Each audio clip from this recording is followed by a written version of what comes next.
और pipe smear, कल model paper होगा आपका और उसके बाद क्लास होगा, 2 बजे से क्लास रहेगा, 2 बजे से सॉल्यूशन नहीं रहेगा, 2 बजे से क्लास रहेगा। और पेपर जो है वो टाइमिंग आपको ग्रुप में डाल देंगे क्या टाइम है, कि ज्यादा टाइम बीच में वेस्ट भी नहीं हो आपका, ऐसा रखेंगे ताकि आप खाना जाके सीधा वापस ऊपर ही आ जाए, लेट नहीं हो, टाइम वेस्ट नहीं हो आपका। सो पेप स्मीयर स्टार्ट करते हैं। पहला एमसीक्यू जो इससे रिलेटेड क्वेश्चन बार बार एग्जाम में आता है पेप स्मीयर का, इट्स अर्ली स्क्रीनिंग टेस्ट और diagnose early screening diagnostic test for cervical cancer. जो सर्वाइकल कैंसर है उसको डायग्नोस करने के लिए अर्ली स्टेज के अंदर जो हम एक टेस्ट करते हैं वो क्या है आपका pap smear. But the result of this pap smear, अगर ये पॉजिटिव रिजल्ट आता है, इट नॉट मीन दैट की person is having absolutely cervical cancer. उसका मीनिंग है कि सर्वाइकल कैंसर ही है। इन सम अदर केसेस दूसरे कंडीशन में भी, लाइक कोई इंफ्लेमेटरी कंडीशन है या अदर कोई एब्नॉर्मल थिंग है, उससे भी ये हो सकता है पॉजिटिव। कंफर्म करने के लिए अगर ये रिजल्ट पॉजिटिव आया देन हम किसके साथ जाएंगे, we will go for biopsy. Negative आता है तो फिर बायोप्सी करने की रिक्वायरमेंट नहीं है। सो सर्वाइकल कैंसर के लिए यूज करते हैं ये पेप वर्ड जो यूज किया, ये जिसने पर्सन ने इसको बनाया था उसका नाम था पैपनिकोलाउ। इन्होंने इसको बनाया था टेस्ट को, इसलिए इस टेस्ट का नाम क्या रखा, पैप स्मीयर टेस्ट। सो देखते हैं इसमें क्या लिखा है। Primary diagnostic tool for carcinoma cervix, it was developed by doctor George Nichols Papanicolaou. It should perform within its time period, जहां पे पूछ ले तो 3 year after having vaginal intercourse और आफ्टर द एज ऑफ 21। तो पहला दोनों option से अगर एग्जाम में अगर कोई भी दोनों में से एक आता है, फर्स्ट थिंग है एज पूछे कि कितनी एज पे स्टार्ट करना चाहिए, तो at the age after the age of 21 year के बाद ये स्टार्ट करना चाहिए। And in some individuals like the age for marriage is 18 in female, so it may be possible अगर सेक्सुअल इंटरकोर्स है वो 18 ईयर या इससे 21 से पहले हुआ तो कितने साल के अंदर होना चाहिए, फर्स्ट टेस्ट जो है वो 3 year. Like at the age of 18 अगर मैरिज हुआ और सेक्सुअल इंटरकोर्स हुआ तो 18 से 21 के बीच में पहली फर्स्ट आपका पेप स्मीयर टेस्ट है वो कराना चाहिए, वहां पे हाईएस्ट रिस्क होता है development of cervical cancer. Next frequency, every 2 to 3 year, 2 से 3 साल में एक बार एवरी 2 to 3 ईयर ये टेस्ट जो है परफॉर्म करना चाहिए स्क्रीनिंग के लिए। एंड टाइम कब पूछे अगर टेस्ट करने जा रहे तो कब करना चाहिए, तो it is important to know that it should perform 1 week after menstrual cycle, because menstrual flow की वजह से वेरियस टाइप के सीक्रेशंस सर्विक्स के अंदर प्रेजेंट रहेंगे, और वो सीक्रेशंस जब आप स्मीयर कलेक्ट करेंगे और उसके अंदर आएंगे तो रिजल्ट फॉल्स आएगा। सो इट इज बेटर कि test should be done after 7 days of और 1 week of menstrual cycle. Sampling करने के लिए यहाँ पे हम एक ब्रश आता है और एक स्पेचुला आता है। जो ब्रश होता है सर्वाइकल ब्रश, और स्पेचुला इसको हम एरी स्पेचुला बोलते हैं। एरी स्पेचुला जो यहाँ पे इस पिक्चर में दिया हुआ है, ये दिख रहा है, दिस इज द स्पेचुला और this is the cervical brush, this is the tip of cervix. So with the help of this is the speculum, vaginal speculum, vaginal speculum, name of the speculum is cuscus speculum. It is very common, जो gynaecological OT होती है वहां पे हम बहुत commonly use करते हैं। सो ये स्पेकुलम लगाना है, जिससे क्या हो जाएगा, आपको easily tip of the cervix जो है वो विजिबल होगा। टिप ऑफ द सर्विक्स को देखना है और जो टिप है वहां से आपको जो ब्रश है उसको डाल के ऐसे रोटेट करना है, और उसके साथ में स्पेचुला पुट करके भी उसको क्या करना है, रोटेट करके स्क्रैपिंग करके जो भी सीक्रेशंस जो सब्सटेंस है उसको बाहर निकाल के कलेक्ट करना है और लेबोरेटरी में इमीडिएटली सेंड कर देना है। So this is the procedure जो हम करते हैं। क्लियर? पैप स्मीयर किस लिए करते हैं, तो आंसर होगा early detection for cervical cancer. Doctor Nicholas Papanicolaou जिन्होंने डिस्कवर किया था, बनाया था इसको, कब करना है, तो एट द एज ऑफ 21, और अगर इससे पहले इंटरकोर्स हुआ है तो with in 3 year, first intercourse के 3 ईयर के अंदर ये होना चाहिए। फ्रीक्वेंसी 2 to 3 ईयर्स जो है एक बार होना चाहिए मिनिमम। और कब जब भी टेस्ट के लिए जाए तो बेस्ट टाइम कौन सा है, तो 1 week after the menstrual cycle. And use जो करते हो सर्वाइकल ब्रश और ये स्पेकुलम को हम बोलते हैं एरी स्पेचुला, लकड़ी का होता है, देखा होगा आपने, नहीं देखा तो ये पिक्चर में दिख रहा है स्पेकुलम। अगर इमेज आता है एग्जाम में, एक बार क्वेश्चन भी आया था एग्जाम में इमेज, तो ये इमेज पूछे तो आंसर क्या है, कस्कस स्पेकुलम या वेजाइनल स्पेकुलम। कुछ नर्सिंग पॉइंट्स जो आपको ध्यान रखने की, टेस्ट करने से पहले क्या क्या अवॉइड करना है, क्या क्या नहीं करना चाहिए।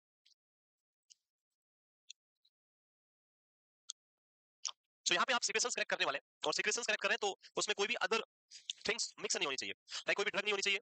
ड्रग मिक्स होगा तो वो रिजल्ट फॉल्स देगा। स्पर्म नहीं होना चाहिए, वो होगा तो रिजल्ट फिर फॉल्स आएगा। किसी तरह का इन्फेक्शन है तो उस इन्फेक्शन को ट्रीट करने के बाद में टेस्ट करना, नहीं तो फिर रिजल्ट फॉल्स आएगा। सो ये आगे हम बात करते हैं, अभी कुछ प्रोसीजर्स है वो नहीं करने चाहिए, तो ये लिखिए, हटा दे, मूव करें।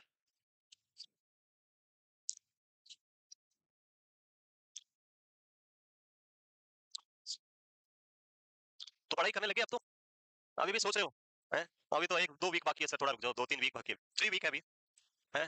नहीं, आप सर ने कार्डिक सिस्टम पूरा करवा दिया, नहीं हुआ, एक ही क्लास बाकी है, कराते हैं उनकी भी एक ही क्लास करवा देते हैं, 30% से पहले करा देंगे।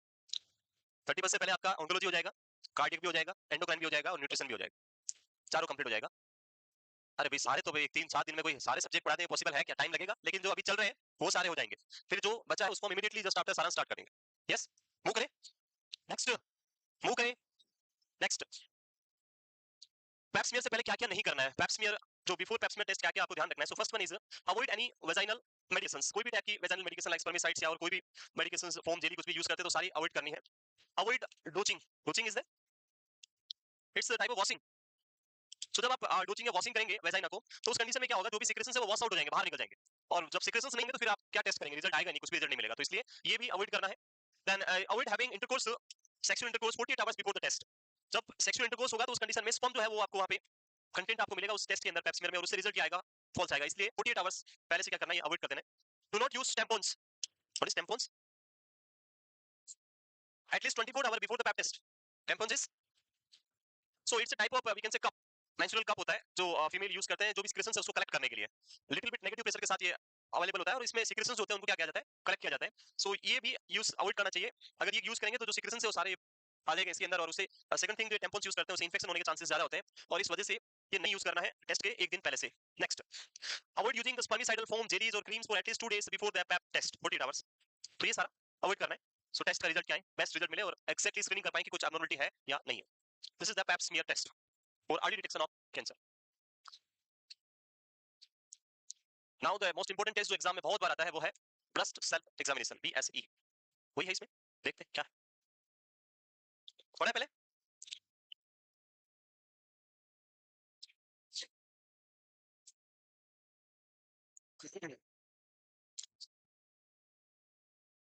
वो करें?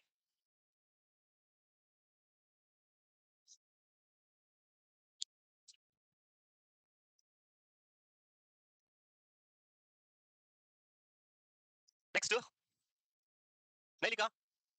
Next is the BSE, breast self examination used for the early detection of cancer of breast.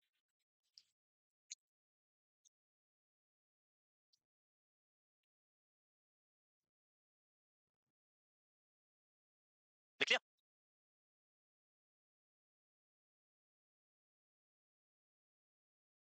Next, BSE और breast self examination. First point किसके लिए यूज करेंगे, तो आंसर होगा ब्रेस्ट कैंसर। तो यहाँ पे ब्रेस्ट कैंसर से रिलेटेड 3 क्वेश्चन आपको देखने को मिलेंगे। एक होता है test for early detection, early detection और स्क्रीनिंग। दूसरा होता है मोस्ट एक्यूरेट टेस्ट, और तीसरा होता है कंफर्मेटरी टेस्ट। तीनों में अलग अलग आंसर आएंगे। जब अर्ली डिटेक्शन पूछेंगे तो आंसर क्या है, ब्रेस्ट सेल्फ एग्जामिनेशन जो हम यूज करते हैं। एक्यूरेसी की बात करें तो सबसे बेस्ट टेस्ट रिजल्ट आपको देगा वो रहेगा मेमोग्राफी, मेमोग्राम, और the mammography is the most accurate for breast cancer.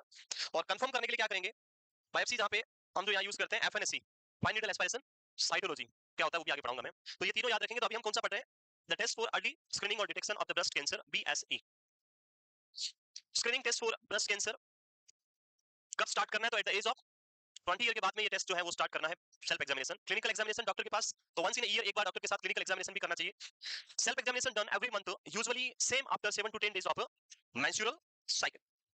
तो जब हम फीमेल के सिस्टम और मेल सिस्टम की बात करें तो फीमेल के अंदर there is a problem which is related to hormone. Due to the menstrual cycle जो हार्मोन होता है उनका लेवल अप एंड डाउन आपको देखने को मिलेगा। होल मंथ में जो हार्मोन का लेवल क्या रहता है, अप एंड डाउन रहता है, कभी ज्यादा तो कभी कम, और इसकी वजह से अलग अलग टाइप का टिश्यू के अंदर टेंडरनेस आपको देखने को मिल सकता है। सो जब आप मेंस्ट्रुअल साइकिल के रिलेटेड यहाँ पे हार्मोन जो डिस्टर्बेंस हो रहा है उसकी वजह से टिश्यू के अंदर जो टेंडरनेस है वो आपको कभी भी सेम नहीं मिलेगा। Sometime tissue will be more tender, sometime will be less tender. और अगर आपने टेस्ट किया, एक दिन आपने पहले मंथ में टेस्ट किया 6 डेज पे, आपको टेंडरनेस फील हुआ, अगले महीने आपने 15 डेज पे किया, आपको ज्यादा टेंडरनेस फील हुआ, आपने बोला पहले कम था इस बार ज्यादा हो गया, कैंसर हो गया, नहीं, वो किसका इंपैक्ट होगा, हार्मोन का इंपैक्ट है। इसीलिए इस हार्मोनल डिस्टर्बेंस की वजह से रिजल्ट फॉल्स नहीं हो, to prevent the false result because of this hormonal disturbances, जो टेस्ट है वो हमेशा क्या करना है, सेम टाइम पे आपको परफॉर्म करना है, जब हार्मोन का लेवल क्या रहे, सेम मिले आपको, इक्वल रहे। और उसके लिए हमें सबसे बेस्ट तरीका कौन सा है, किसको यूज करना है, मेंस्ट्रुअल साइकिल डेज को। बिकॉज अगर आप कैलेंडर जो आपका हमारा इंग्लिश कैलेंडर पे जाएंगे तो उस पे आप नहीं जा सकते, क्योंकि मेंस्ट्रुअल साइकिल कभी 28 डेज तो नॉर्मल हम मानते हैं, कभी कम भी हो सकता है, कभी दिन ज्यादा भी हो सकता है, और उससे जो है डेज डिफरेंस ही जाएगा। लेकिन जब फ्लो स्टार्ट होता है वहां से आप काउंट करेंगे तो वो डेज हमेशा सेम रहेंगे, वो कभी चेंजेस नहीं होगा। इसलिए मेंस्ट्रुअल साइकिल के हम यहाँ पे क्या रखते हैं, 7 to 10 days after the menstrual cycle flow जो स्टार्ट होता है। तो आंसर ये बहुत बार आता है क्वेश्चन, कब करना चाहिए, तो आंसर इज 7 to 10 days, और कभी कभी ऑप्शन में लिखा होता है 1 वीक, तो आंसर 1 वीक और 7 to 10 days। क्लियर? डेट नहीं रखना है इसमें, ऐसा नहीं कि हर महीने की 7 तारीख को करेंगे 7 दिन हो गए, नो, वो गलत होगा। साइकिल कब होगा, वो अपने मंथ के कैलेंडर से नहीं चलता है, वो अंदर जो ओम है रिलीज होगा वो आएगा, और उसके बेसिस पे चलता है, ओलेशन के टाइम पे उसके हिसाब से चलता है, इसलिए फिक्स यहाँ पे कैलेंडर से फिक्स नहीं होगा। क्लाइंट इंस्ट्रक्शन नहीं लिखा, client instruction for breast self examination. So ये वन बाय वन इसमें बहुत सारे पॉइंट है जिनको हम समझेंगे और देखेंगे कैसे करना है, किस पोजीशन में करना है, क्या यहाँ पे असेसमेंट करना है। सो पहला लिखा है, it is best to perform the breast self examination while in the shower और बाथ। जब शावर या बात करने के बाद ड्यूरिंग उस टाइम एग्जामिनेशन करेंगे तो जो स्किन है वो क्या रहेगी, थोड़ा स्लिपरी रहेगा, एंड स्लिपरी स्किन की वजह से पाल्पेट करना इजी होगा compare to dry skin. So when the skin is slippery with soap and water examine your breast. So ये बेस्ट है but it is not necessary. Bathing के time करना best होता है बट नॉट नेसेसरी। बाद में या पहले भी किया जा सकता है, बट प्रायोरिटी किसको देनी चाहिए? बाथिंग के time. Next, use the pet of your second, third and fourth finger, three finger जो है इस तरह से पेट बनाना है, यानी तीनों को साथ में करना है। And right hand should be use for the left brush and left hand should be use for the right brush. जब भी हम टेस्ट करेंगे तो अलग अलग पोजीशन यूज करेंगे, one supine position, standing position, sitting position भी यूज कर सकते हैं। सो वो हम देखेंगे यहाँ पे one by one. And press every part of the brush firmly. जब भी आप पाल्पेशन या ये टेस्ट करेंगे तो जो ब्रश है उसमें हमें देखना है कि कहीं पे कोई ऐसा हार्ड मास या लंप तो पाल्पेट नहीं हो रहा है। अगर ऐसा कुछ भी पाल्पेशन हो रहा है उसी को फाइंड आउट हमें करना होता है, और अगर हो रहा है तो इमीडिएटली क्या करेंगे, डॉक्टर को इन्फॉर्म करेंगे। use your right hand to examine your left breast and use the left hand to examine your right breast.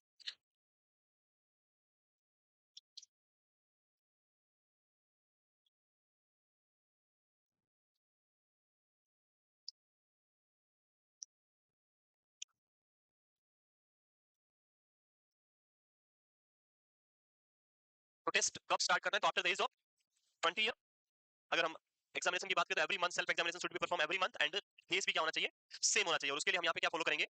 Menstrual cycle flow के साथ में जाएंगे, और 7 to 10 डेज के ऊपर आप हर मंथ क्या करेंगे? ये टेस्ट आपने सेट कर लिया, 7, 8, 9 या 10 जो भी आपको उसमें से लेना है, उस दिन पे ही ये टेस्ट जो है हर महीने परफॉर्म करना है।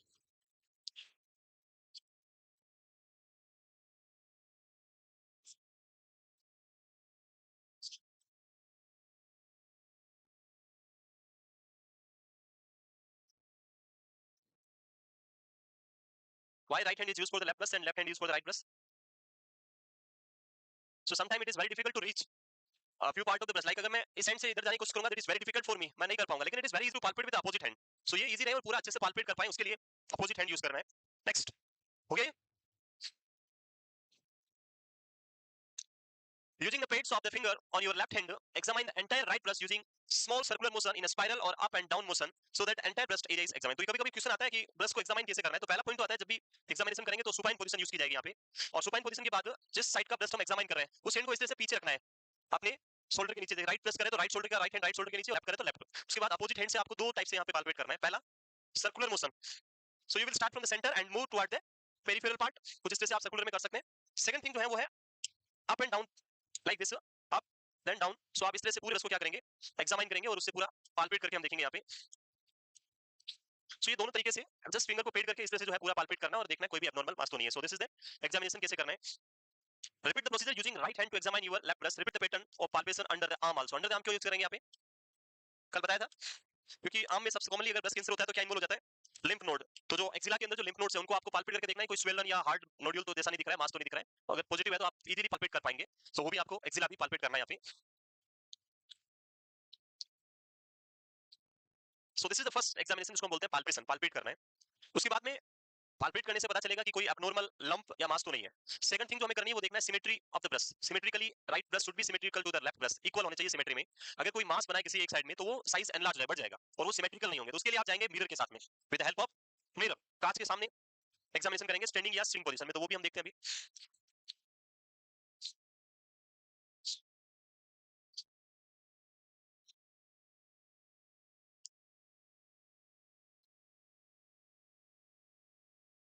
मूव करें from centre to periphery and centre to outside, जो है आपको अप डाउन मोशन में और सर्कुलर मोशन में क्या करना है? पूरा पाल्पेट करके एग्जामिन करना है। अपोजिट हैंड जो है वो यूज करना है। Next, check for any lump, hard knot और थिकनिंग ऑफ द टिश्यू। तो ये हो गया पाल्पेट करने से क्या पता चलेगा? तो आपको पता चलेगा पाल्पेशन से कोई भी लंप या हार्ड नोट और थिकनिंग अगर टिश्यू में है तो वो आप पाल्पेशन से पता लगा सकते हैं। आप देखना है आपको सेकंड जो है वो सिमेट्री। टीएनएम निकाला, घर जाके पढ़ा TNM, staging, grading and TNM. So जब हम ग्रेडिंग की बात करते हैं क्या पता चलेगा? Type of tissue, staging, clinical aspect of disease, कितना बचा है आप जिंदगी। एंड अगर हम टीएनएम की बात करें तो एनाटॉमिकल एक्सटेंट ऑफ ट्यूमर और डिजीज की कहां तक स्प्रेड हो चुका है, that is TNM classification. Next, देख लिया? नहीं लिखा? अरे ये लाइन तो वही तो है जो पहले लिखी थी, राइट को लेफ्ट, लेफ्ट को राइट, वापस क्यों लिख रहे हो? सब कुछ वही है, बस आपको समझाने के लिए लिखा है, पर आपको वही लिखना है जो आपको लगता है कि ये डबल नहीं है, इसको लिखना जरूरी है। तो आप ऐसा कॉपी एंड पेस्ट करते हो। Same to same copy paste क्यों करना है? अपना भी यूज करो कुछ तो है। देखो हार्ड वर्क करना है, लेकिन उसको कैसे करना है? स्मार्टनेस के साथ में करना है। सिर्फ हार्ड वर्क किए जा रहे हैं और स्मार्टनेस नहीं है तो फिर उससे रिजल्ट नहीं आएगा। सिर्फ आप इतने को हार्ड वर्क करो, मैम तो सब कुछ लिख देते हैं ऐसा वैसा, कुछ भी नहीं छोड़ते हैं। अरे वो काम नहीं आएगा। स्मार्ट बनो, इतने सारे लिखे हुए पर उसमें आपके लिए इंपॉर्टेंट क्या है वो लिखो। करना है बस self examination, right left left right use करना है, हो गया बस। उसको बार-बार क्यों लिखना है? इसमें लिखा है बार-बार, इसको इसमें आपने ये भी लिखा होगा, repeat the process using this and again repeat the opposite and सारा है ना। चले आगे। सो नेक्स्ट हम मूव करते हैं आगे। देखो भाई, एक होता है लक, किस्मत, और एक होता है हुनर। हुनर जानते हो, अपने अंदर कुछ स्पेसिफिक थिंग्स होती है, हुनर होता है। अब आप में किस्मत तो अपनी अच्छी है नहीं कि भाई हम बिना पढ़े सेलेक्ट हो जाएंगे, है क्या किसी की? किस्मत अच्छी उनकी होती है, लाइक अनंत अंबानी। अब बेचारी किस्मत ही इतनी अच्छी है, वो क्या पढ़े, क्यों पढ़े, वो पढ़ के क्या करना है उसको? पढ़ाई करके और लॉस करेगा है? पहले इतने पैसे हैं, क्यों पढ़ना है? पढ़ के पैसे तो कमाने हैं उसको, क्यों पढ़ना है फिर? हमारी किस्मत है कि भाई ऐसा नहीं है, हमें तो पढ़ना ही पड़ेगा, ऑप्शन कुछ नहीं है। और बात हम हुनर की करें तो फिर नहीं पढ़ेंगे तो हुनर के काम आएगा नहीं आपका। सो आपको दोनों चीजें, किसी ने बहुत ऐसे लिखा था, बहुत अच्छा लिखा था कि किस्मत महलों में राज करती है और हुनर सड़कों पे तमाशा करता है। बहुत बार ऐसा होता है कि आपकी किस्मत, अब क्या बोलूं मैं उस अनंत अंबानी के बारे में, बट उसकी किस्मत ऐसी है कि वो वहां महलों में बैठ के इतना मजे का राज कर रहा है। और बहुत सारे ऐसे होंगे जिनके पास बहुत एबिलिटीज है, हुनर है, लेकिन वो सड़कों पे नाच रहे कूद रहे हैं, वही वही कर सकते हैं, और वो रस्सी पे चल रहे हैं ऐसे, उसको कोई नहीं देख रहा है, लेकिन वो उधर जाके कुछ करे, उसको सब ताली बजाते, तो वही उसका भी हुनर है, वो भी कर सकता है। अगर उसको कुछ मोटिवेशन मिले तो वो बहुत आगे जा सकते हैं, लेकिन उसको पैसे नहीं है उसके पास, तो कोई काम का नहीं है। तो इसलिए करना क्या पड़ेगा, आपको किस्मत भी बनानी पड़ेगी और हुनर के लिए पैसे भी आने पड़ेंगे, तभी कोई देखेगा अपनी एबिलिटी को। तो इसके लिए मेहनत एक ही अभी हमारे पास, वो है पढ़ाई करनी है। पढ़ते रहो जब तक सिलेक्शन नहीं हो जाता है, हो गया सिलेक्शन, उसके बाद किताबों को इधर फेंक देना, तो हम देख लेंगे, आपको कुछ नहीं करना, don't worry. Next, so next test क्या होगा? Mirror test. मिरर की बात करें, सो मिरर वाला टेस्ट जो है वो आप स्टैंडिंग या सुपाइन पोजीशन में कर सकते हैं, स्टैंडिंग और सुपाइन। मिरर से जो टेस्ट करेंगे, इसका मेन पर्पस क्या है, क्या चेक करना है? Symmetry, symmetry of the breast. So simply क्या करना है, तीन पोजीशन यूज, तीन स्टेप में इस टेस्ट को 3 स्टेप में कंप्लीट करेंगे। फर्स्ट स्टेप जो होगा, जहां पे कंप्लीटली रिलैक्स हो गया, आइदर इन स्टैंडिंग और either in sitting position, completely relax हो जाना है ब्रेस्ट जो आपका मिरर है उसके सामने, और जस्ट इंस्पेक्ट करना है साइज ऑफ द ब्रेस्ट की, बहुत आर इक्वल और डिफरेंसेस दिख रहा है, साइज में कोई डिफरेंसेस तो नहीं है, नॉर्मल रिलैक्स हो गया स्टैंडिंग पोजीशन में या सिटिंग में। देन उसके बाद जो सेकंड स्टेप आएगा, उसमें हैंड्स को जो है हेड के इस तरह से पीछे लगाना है, और जो आपका जो मसल्स वाला पार्ट है, जो पेक्टोरस मसल है, इसको थोड़ा टाइट करके पीछे की तरफ ऐसे टाइट करना है। जो ऐसे करेंगे उसके बाद आपको देखना है मिरर के अंदर की सिमेट्री इक्वल है या अनइक्वल है। थर्ड जो आएगा वो आएगा हैंड्स को हिप पे रखना है इस तरह से, और फिर हैंड को पीछे करके देखना है। और ये 3 स्टेप में आप इस टेस्ट को करेंगे मिरर के सामने for assessment of symmetry of the breast. So उसमें देखते हैं, look at your breast in the mirror, stand with your arm at your side, पहले साइड में खड़े करके देख लिया। देन उसके बाद raise your arm overhead and check for any changes in the shape of your breast, dimpling of the skin और any changes in the nipple. So sometime tumour जो होता है वो क्या करता है, स्किन को, जो ट्यूमर है वो नीचे बेस पे होगा, जो आपका मसल है उस बेस पे रहेगा, और ऊपर की स्किन को अपनी ओर पुल करेगा, रिट्रैक्ट करेगा, अंदर की तरफ पुल करेगा, उससे वहां पे क्या होगा, डिंपल्स होगा। बहुत जब भी कैंसर होता है, मोस्ट ऑफ द केसेस में देखने को मिलता है, तो वो देखना है। Next, place your hand on your hips and press down firmly together, tightening the pectorals muscle, and उसके बाद पाल्पेट करके देखना है। Observe for any asymmetry or changes, keeping in mind that your breasts probably do not match exactly. So ये तो common होता है। एक डिसऑर्डर पढ़ते हैं आप साइकियाट्री में, जिसको हम बोलते हैं डिस्मॉर्फिक सिंड्रोम, जानते हो? Dysmorphic syndrome. So dysmorphic syndrome is nothing, ये बहुत कॉमन होता है, और मोस्ट ऑफ द जो एडल्ट या ह्यूमन बीइंग उनमें आपको देखने को मिलता है। लाइक एक पर्सन आता है चलते हुए, ऐसे चल के आता है, वो उसको पूछा ऐसे क्यों चल रहा है, उसको लगता है कि मेरा एक पैर क्या है, छोटा है, एक पैर क्या है, लंबा है। डॉक्टर ने बोला ठीक है, अभी ठीक करता है, उसको सीधा क्या है, बोला आप चल के दिखाओ, वो सीधा चलने लगे, हाँ ठीक है, आज से ठीक हो गया। सो डिस्मॉर्फिक सिंड्रोम आप फील करते हैं, लाइक आप कांच में देख रहे हो और आपको लगता है ये आंख थोड़ी छोटी है, ये आंख थोड़ी बड़ी लग रही है, आज कुछ तो अलग लग रहा है, होता है, ये आईब्रो थोड़ा इधर ज्यादा हो गया, इधर कम है, हैं? मुंह थोड़ा ऐसे लग रहा है, कुछ तो ये ऐसे हो रहा है, ऐसे नहीं, आप सीधे खड़े हो से हो जाएगा, वरना खड़े ऐसे फिर बोल रहे हैं थोड़ा ऊपर, थोड़ा नीचे, होता है। So this type of disorder is known as dysmorphic syndrome. और यहाँ भी sometime it may be possible कि एक्जैक्टली सेम 99% सेम रहेगा, 1% थोड़ा बहुत डिफरेंस रहेगा, फिर कैंसर होने पे बहुत ज्यादा डिफरेंस आ जाएगा, ह्यूज डिफरेंस होगा, एक साइज बड़ा होगा, एक साइड बहुत स्मॉल होगा, तो वो कैंसर को इंडिकेट करेगा। क्लियर है? ब्रेस्ट सेल्फ एग्जामिनेशन कुछ आया समझ में? एज याद रखना है after 20 year, her month, every month and same day पे 7 to 10 days of menstrual cycle याद रखना है, डेट याद नहीं रखनी है कि कैलेंडर डेट। उसके साथ में तीन जो आप यहाँ पे तीन या दो स्टेप है, मेनली एक सुपाइन पोजीशन और एक आपका स्टैंडिंग पोजीशन या सिटिंग पोजीशन। जब सुपाइन पोजीशन में है तो वहां पे हम पाल्पेट करके देखेंगे और आइडेंटिफाई करेंगे हार्ड मास या नोडल को, एंड जब हम स्टैंडिंग या सिटिंग पोजीशन में मिरर के सामने, तो वहां पे सिमेट्री को पता लगाएंगे। तो आप दोनों पता करेंगे पाल्पेशन करके एब्नॉर्मल मास को, एंड उसके साथ में स्टैंडिंग और सिटिंग पोजीशन में मिरर के सामने सिमेट्री को आप आइडेंटिफाई करेंगे। इसमें क्वेश्चन आया था एग्जाम में कि why it is necessary to perform breast self examination every month. हम इस महीने किया, फिर अगले महीने वापस क्यों कर रहे हैं?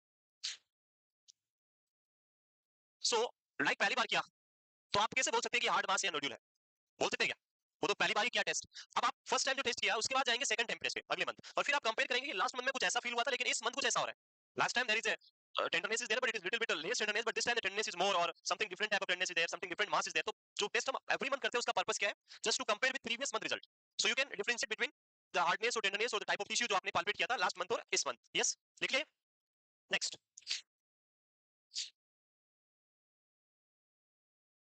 मिरर के सामने थ्री स्टेप में टेस्ट करना है। First is in the relax position, second hand head के पीछे हैंड रखिए, और तीसरा हिप के ऊपर हैंड रखिए। आपको ये तीनों टेस्ट, तीनों स्टेप में इस टेस्ट को जो है परफॉर्म करना।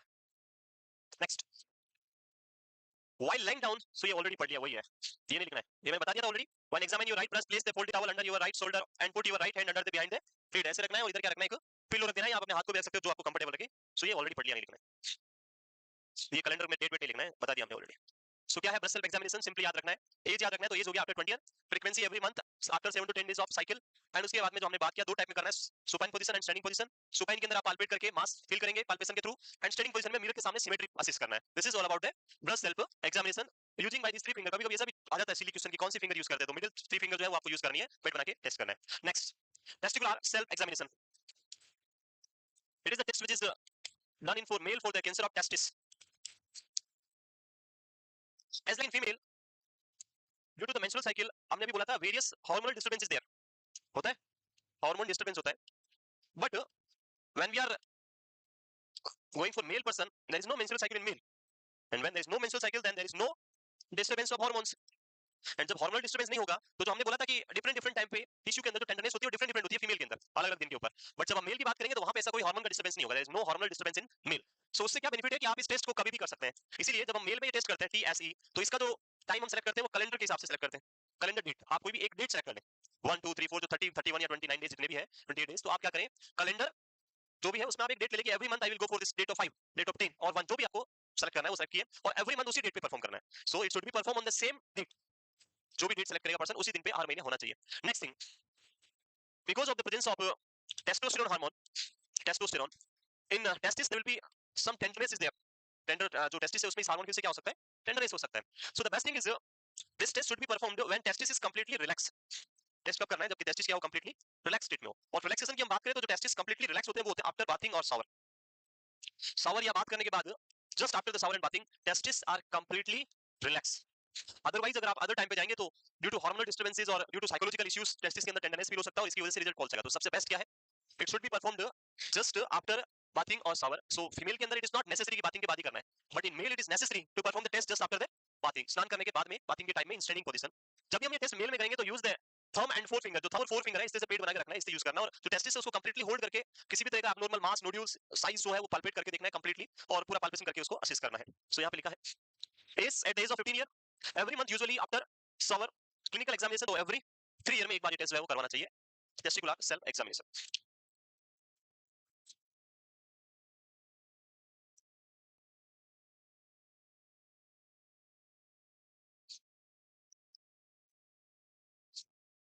क्लियर है? Testicular self examination for the cancer of testis in male. Move करें, शॉर्ट में इसको बोलते हैं टीएसई, कभी कभी टीएसई नाम से आ जाता है। नेक्स्ट, डिजिटल रेक्टल एग्जामिनेशन और in short it is known as DRE. So digital rectal examination और DRE, first thing it is used for the early detection of cancer of prostate in male and the cancer of rectum. दो type के cancer, one is prostate cancer and one is rectal cancer, उन दोनों को detect करने के लिए, other कोई rectal abnormality है लाइक हेमोरॉइड्स है या अदर कोई एब्नॉर्मल ग्रोथ है तो उसको फाइंड आउट करने के लिए भी टेस्ट किया जा सकता है। It is a very simple test जो हम परफॉर्म करेंगे यहाँ पे, nothing, just use a glove finger.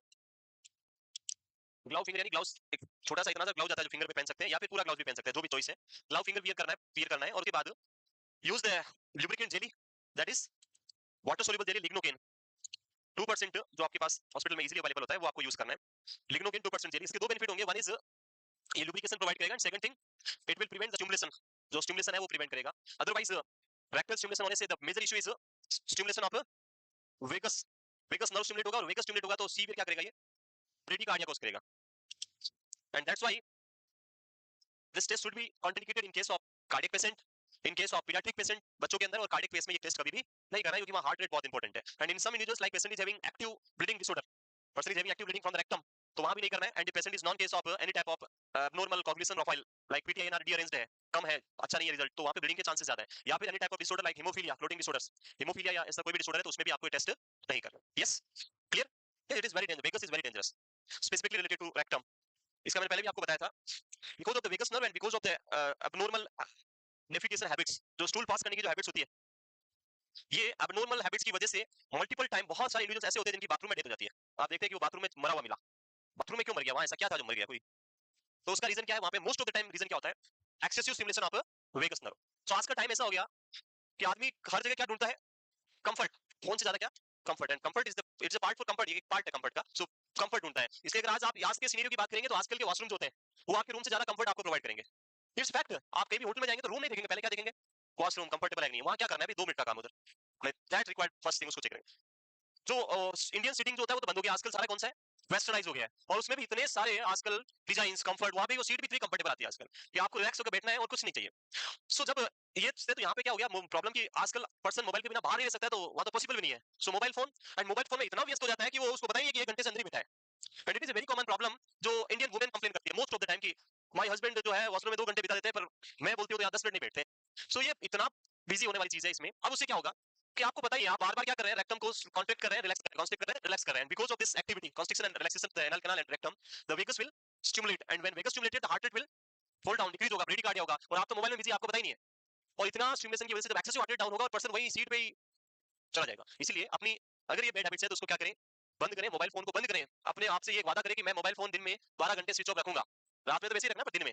तो ये करने से, हाँ, सर फिर चलाएंगे कब? अगर आप, अरे 12 घंटे मतलब कुछ तो रखो, 2 घंटे ही रखो, तो सही, कोशिश तो करो 2 घंटे की। सो आप अपने आप से दें, थोड़ा ये रखें कि मैं मोबाइल फोन को इतने घंटे मेरी बॉडी से दूर रखूंगा। नहीं रखोगे तो एक डिजीज होता है साइकेट्रिक में, इसको बोलते हैं no mobophonia, phobia, no mobophobia. It is the type of phobia, fear of living without mobile, बिना मोबाइल के रहने पे हार्ट अटैक आ जाएगा, इतना डर होता है बहुत सारों को। सो दैट इज नो मोबोफोबिया, आपको पढ़ाएंगे सर आगे, तो ये हो जाएगा बाद में। इसलिए अपने आप से इस हैबिट को दूर रखने के लिए क्या करें, अपने आप से बोले कि आज से दिन में 6 घंटे मोबाइल बंद, और उस टाइम घर वालों को बोल दो कि बंद रहेगा, आप फोन करना पहले कर दो, तो उनको भी टेंशन नहीं और आपकी भी टेंशन खत्म। नहीं सर मोबाइल बंद हो गया तो फिर प्रॉब्लम। यस, चले आगे, स्टार्ट करें। DRE, so digital rectal examination is insertion of finger into the rectum to examine any growth, used for rectal and prostate cancer.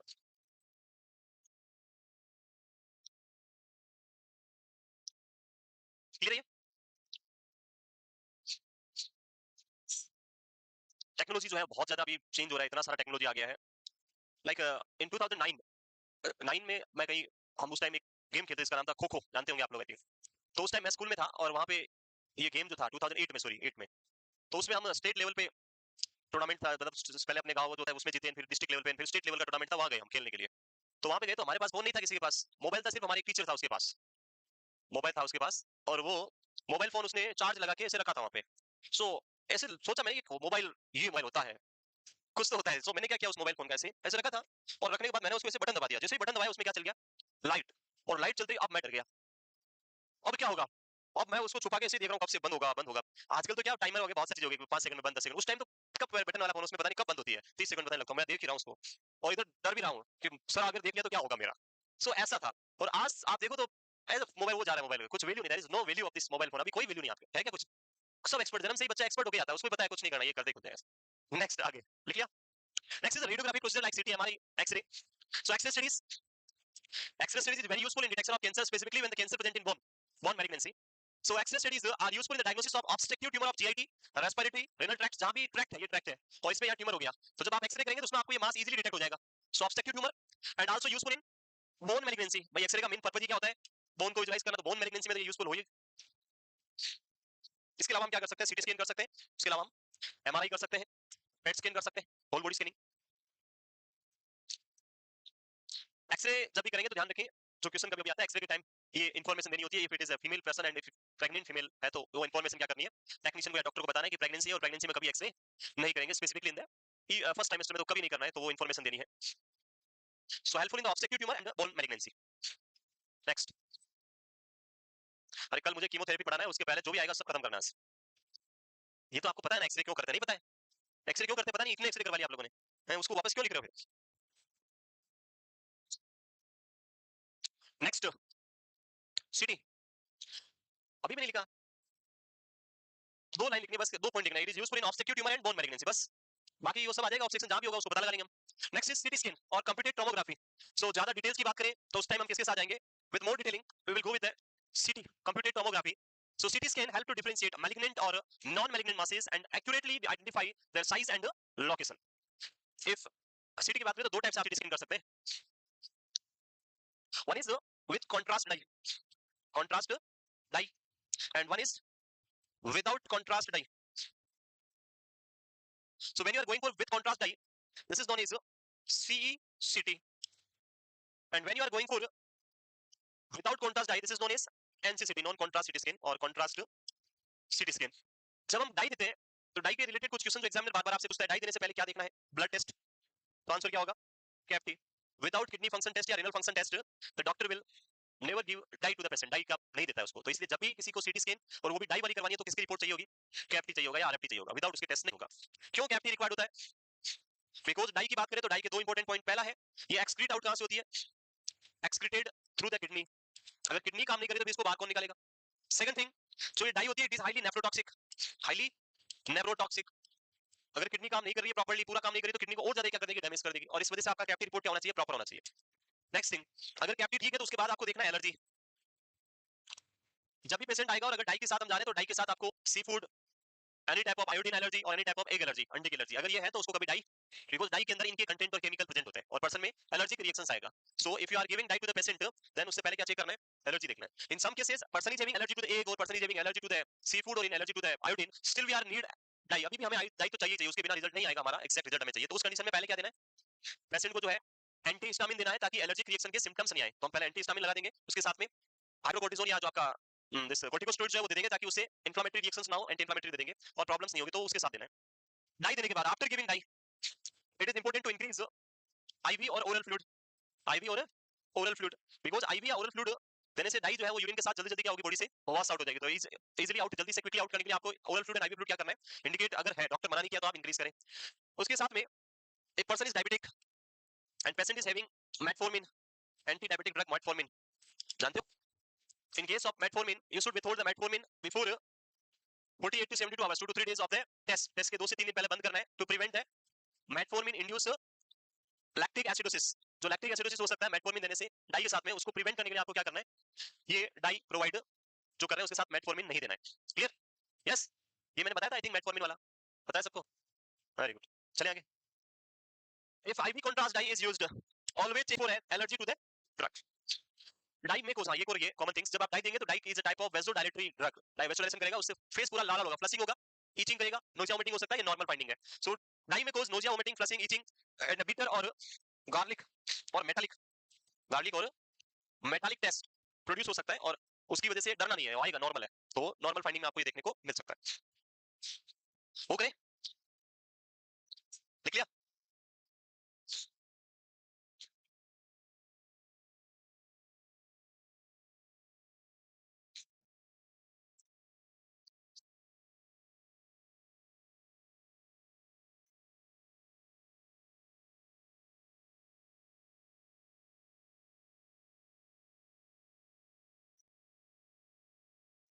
लिख लिया? वो करें? तो डाई के साथ में ये चीज ध्यान रखना है, before dye test blood test देखना है, डाई देने से पहले एलर्जिक रिएक्शन देखना है और साथ में मेटफॉर्मिन अगर यूज करता है तो उसको क्या करना है, होल्ड करना है। मेटफॉर्मिन नहीं देना है, किसको प्रिवेंट करने के लिए, metformin induce lactic acidosis. This is the metformin, कौन सी ड्रग है ये, एंटी डायबिटिक ड्रग। मेटफॉर्मिन की बात करें तो इसके दो पॉइंट जो याद रखने हैं आपको, एक तो इसका मेटाबॉलिज्म, मेटफॉर्मिन अपनी बॉडी की बात करें तो 0% मेटाबोलाइज होता है, 100% अनचेंज्ड फॉर्म में बॉडी से आउट होता है, मेटाबॉलिज्म इसका नहीं होता है। ये जैसी है एक्टिव फॉर्म में वैसी बॉडी से आउट होती है और इसको आउट कौन करता है, एक्सक्रीशन। तो आंसर क्या होगा, किडनी। नाउ अगर आपने पेशेंट को मेटफॉर्मिन दे दिया और आपने उसके साथ क्या दिया, डाई, पेशेंट को क्या दे दिया, मेटफॉर्मिन मैंने ले लिया और उसके बाद मैं किसके लिए गया, डाई के साथ टेस्ट दिखाने गया, डाई दिया और डाई देने के बाद बाय द वे मैंने बोला था डाई कौन सी ड्रग है, हाईली नेफ्रोटॉक्सिक। सो ये डाई देने के बाद मेरा किडनी क्या हो सकता है, इन सम केसेस किडनी क्या हो सकता है, फेल। अगर किडनी फेल हो गया, किडनी क्या हो गया, फेल हो गया, तो उस कंडीशन में क्या मेटफॉर्मिन का एक्सप्रेशन होगा, नहीं होगा। क्यों नहीं होगा, क्योंकि इसको कौन आउट करता है, किडनी। सो किडनी फेल होने से आपकी बॉडी में किसका लेवल बढ़ेगा, मेटफॉर्मिन बनेगा। जब मेटफॉर्मिन का लेवल बढ़ेगा, मेटफॉर्मिन क्या करता है, जो ये ग्लूकोज है इसको किसमें कन्वर्ट करेगा, पाइरुवेट में, किसकी प्रेजेंस में, pyruvate dehydrogenase, pyruvate dehydrogenase. And then इससे दो थिंग्स, अगर ऑक्सीजन की प्रेजेंस है विद ऑक्सीजन तो ये होता है एरोबिक मेटाबॉलिज्म और उस कंडीशन में आपको एटीपी मिलेगा, 4 ATP plus pyruvic acid, pyruvic acid. And अगर आपने ऑक्सीजन की एब्सेंट में किया है तो उस कंडीशन में क्या होगा, इट इज एन एनारोबिक, ये क्या होता है, एनारोबिक। और यहां पे क्या बनेगा, 2 ATP plus lactic acid which is highly dangerous. Now जब हम ड्रग देते हैं ये मेटफॉर्मिन, तो मेटफॉर्मिन क्या करता है, इस पाइरुवेट डिहाइड्रोजन को क्या कर देगा, ब्लॉक कर देगा। तो ये आपका क्या हो जाएगा, पाइरुवेट डिहाइड्रोजनेस ब्लॉक हो जाएगा। और जब ये ब्लॉक होगा तो बॉडी में जो ग्लूकोज है किसमें कन्वर्ट नहीं होगा, पाइरुवेट में कन्वर्ट होगा, और ये कन्वर्ट होगा तो आपको एटीपी मिलना बंद हो जाएगा। और जब ये प्रोसेस स्टॉप हो जाएगा तो इस कंडीशन में बॉडी के पास एनर्जी के लिए कुछ तो सोर्स चाहिए, और बॉडी किसके साथ जाएगी, जब एरोबिक वाला बंद हो गया तो किसके साथ जाएगी, एनारोबिक के साथ में। और जब इसमें जाएगी तो यहाँ पे लेस एटीपी मिलेगा और बॉडी में क्या जनरेट होगा, हाई अमाउंट में लैक्टिक एसिड। और ये जब लैक्टिक एसिड ज्यादा होगा तो इससे क्या होगा, lactic acidosis. So to prevent this lactic acidosis हमें क्या ध्यान रखना है, मेटफॉर्मिन को जो है विथहोल्ड करना है। अगर किसी वजह से डाई किडनी को फेल भी करता है तो मेटफॉर्मिन नहीं होगा, मेटफॉर्मिन नहीं होगा तो ये प्रॉब्लम देखने को आपको नहीं मिलेगा। क्लियर? नेक्स्ट, सिटी एमआरआई तो देखा ही आपने पिक्चर, ये किसका है बताया था मैंने 2-3-4 थोड़े दिन पहले भी। सो सिटी है, ये सिटी है, ये सिटी है। सिटी स्कैन में हार्ड मास किसमें दिखेगा, व्हाइट, लेकिन एमआरआई में किसमें होगा, ग्रीन में। सिटी स्कैन के अंदर वेंट्रिकल्स दिखेंगे ब्लैक, लेकिन एमआरआई में व्हाइट, ठीक है। And this will be a blurred picture but this will be clear picture. And if you are going for a picture like this is known as colour imaging of the body, it is known as PET scan. तो PET scan को जैसा colourful दिखता है आपको, this is the PET scanning. ये आपको early detection करना है, इमीडिएट रिक्वायरमेंट है तो किसके साथ जाएंगे, सिटी। ज्यादा डिटेल चाहिए तो एमआरआई, और अगर आपको बहुत ही ज्यादा डिटेल्ड और बहुत ही फुल बॉडी का स्कैनिंग चाहिए तो हम किसके साथ जाएंगे, PET scan. So this is the PET scan, MRI and city. Next is the tumour marker. What is tumour marker, कहां होता है ये ट्यूमर मार्कर? लाइक आपको बोला डॉक्टर ने कि आपको ट्यूमर मार्कर चेक करना है इस पेशेंट का, कैसे चेक करोगे, कौन सी मशीन लगाओगे? How to check tumour marker? आपको बोला कि CA-125 बताओ कितना इसका, कैसे पता लगाओगे? है नहीं पता चलेगा। और tumour marker is a type of blood test. ये कहां होते हैं, ब्लड में होते हैं। कहां मिलेंगे आपको, ब्लड में। तो आपको क्या लेना है, ब्लड सैंपल लेना है, और जैसे आप सोडियम चेक करते हो वैसे ट्यूमर मार्कर चेक करेंगे। उसका अगर आपको लेवल प्रेजेंस मिलता है हाई लेवल, तो वो इंडिकेट करेगा कैंसर को, वही हमें देखना है यहाँ पे। सो पहला क्या है, HCG। HCG is the human chorionic gonadotropin hormone. Normally कब देखने को मिलता है, during pregnancy. During pregnancy HCG is normal in female, in male ये प्रेजेंट नहीं होता है, in non pregnant female present नहीं होता है। बट चेक किया, मेल का टेस्ट किया, उसमें क्या मिला आपको, HCG मिला, तो that HCG is produced by tumour cell. Non pregnant female में HCG मिला, that also produced by tumour cell. तो वहां पे हम क्या कंफर्म करेंगे, the person is having some type of cancer. HCG is not confirm a specific type of cancer, but ये indicate करता है कि बॉडी में कहीं ना कहीं ट्यूमर हुआ है। और फिर उसके लिए हम स्पेसिफिक टेस्ट करेंगे आगे, जो अलग ट्यूमर मार्कर है हमारे पास, जैसे CEA, कार्सिनो एम्ब्रियोनिक एंटीजन, किसको इंडिकेट करेगा, colorectal cancer. AFP, alpha fetoprotein, ये भी प्रेगनेंसी में मिलता है, फीटल प्रोड्यूस करता है, और ये नॉर्मली नहीं मिलता, लेकिन अगर है तो किसको इंडिकेट कर रहा है, लिवर कैंसर को। CA-125 या CA-125 related to ovarian cancer, calcitonin, thyroid, medullary thyroid, oestrogen very important, high level of oestrogen is indication for breast cancer. CA-199 pancreatic cancer, breast cancer के साथ में CA-153 भी याद रखना है। हाँ ये देखा 153, it is for breast cancer. Beta 2 macroglobulin multiple myeloma. So ये कुछ ट्यूमर मार्कर्स है जो आपको याद रखने हैं। कम से कम ये बहुत बार पूछा गया है, ये भी याद रखना है, ये भी याद रखना है, और ये सी वाले तो याद रखने हैं आपको, 153, 199 एंड 125। अल्फा फीटोप्रोटीन तो याद हो ही जाएगा, आपको पहले ही पढ़ा होगा आपने पीडियाट्रिक में, ओबीजी में। ये तीन याद करें, और CEA is related to colorectal cancer. कुछ और है,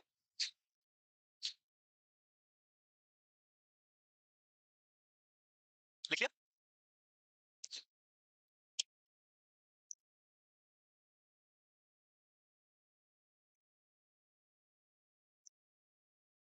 वो करे, ये हवाएं चल रही है ज्यादा, है विंडो तोड़ना चाह रही है हवा, वो करे।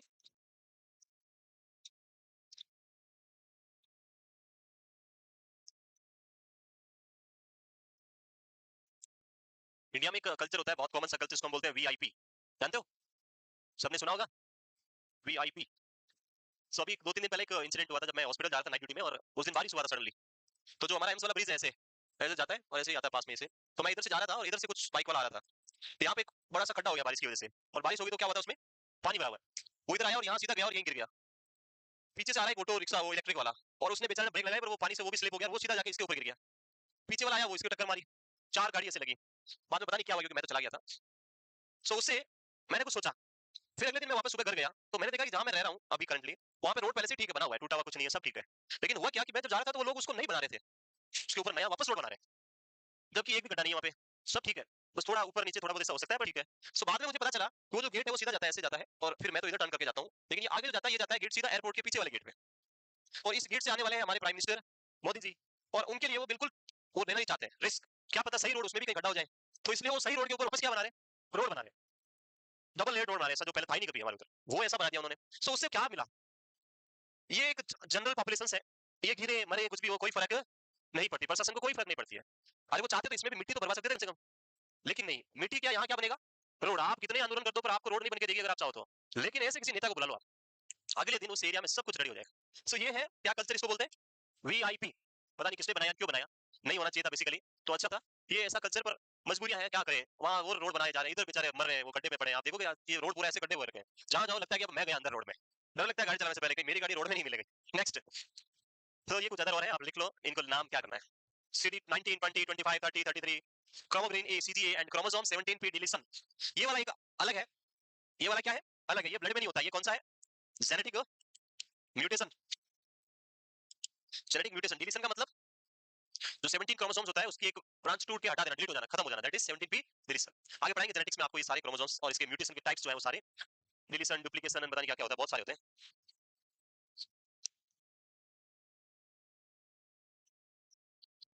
यस, मूव करें। अरे आप लोग बस लिखने में रहते हो, मैं पढ़ने की बोलता हूँ तब तो पढ़ते नहीं हो, डाउट रहते नहीं है कुछ, बस लिखना है तो सर हमें वो बेस्ट है हमारे लिए, तो है लिखना है, मुझे बिल्कुल अच्छा नहीं लगता है लिखना। फैक्ट है, ये फैक्ट है, एक नोटबुक में सब कुछ लिख दिया, सारे सब्जेक्ट 19 सब्जेक्ट सारे लिख दिए, बाद में देखा कौन सा क्या है वो पता नहीं चलेगा कहाँ है, पता नहीं, बट लिख जरूर दिए थे एक में। तो आप लोग पता नहीं इतना जमा जमा के पूरा ऐसे, कोई नहीं, लिखो अच्छी बात है, बट उसको क्या करना है बाद में यूज करना, इंप्लीमेंट करना, दैट इज मोर इंपॉर्टेंट। जब तक उनको इंप्लीमेंट नहीं करोगे तब तक फिर उसका कोई मीनिंग नहीं।